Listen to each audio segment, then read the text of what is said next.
Hi there, everyone. Welcome to Marble Halls TV. And I want to talk today about a non-Arsenal related story. I want to talk now because I want to do another video, the preview for the game tomorrow against what's his name, Southampton in the league away. Obviously, we lost there in the cup, but it could be a different game. But as of now, I want to talk about Frank Lampard being sacked. Now, uh,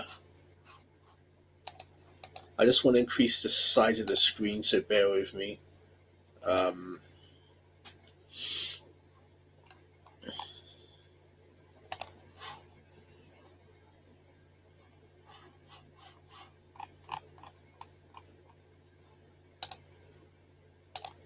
yeah, that may do it.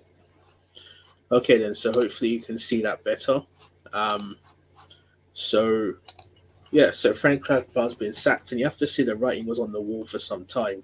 This is actually from Chelsea's own website. So I'll just read their statement then.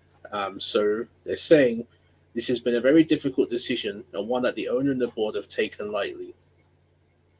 We are grateful to Frank for what he's achieved in his time as head coach of the club. However, recent results and performances have not met the club's expectations, leaving the club mid-table without any clear path to sustained improvement. There can never be a good time to part ways with a club legend such as Frank, but after lengthy deliberation and consideration, it was decided a change is needed now to give the club time to improve performances and results this season.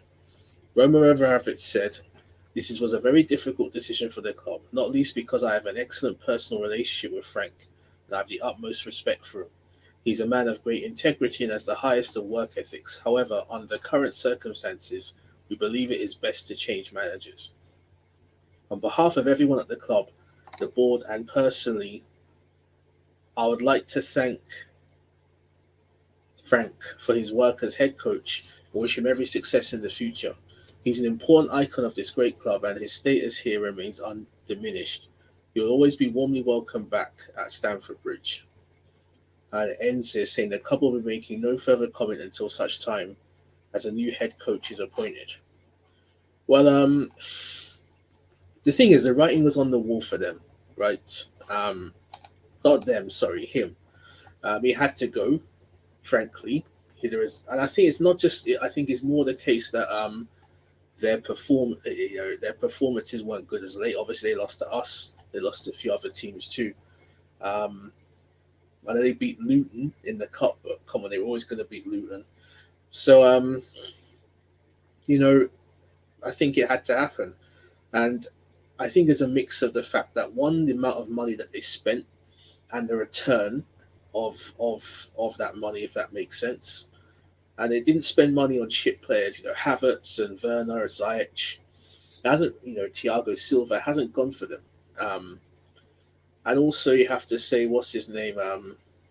Lampard really should not have got the job when he did. Like Arteta, like what's his name? I was going to say like Solskjaer, but Solskjaer you have to see, he's doing okay at the moment. Um, so yeah, I think it'll be Tuchel will be interesting. Um, PSG for me, obviously, is a big club. But to be fair, they're always going to win the league in France given their resources.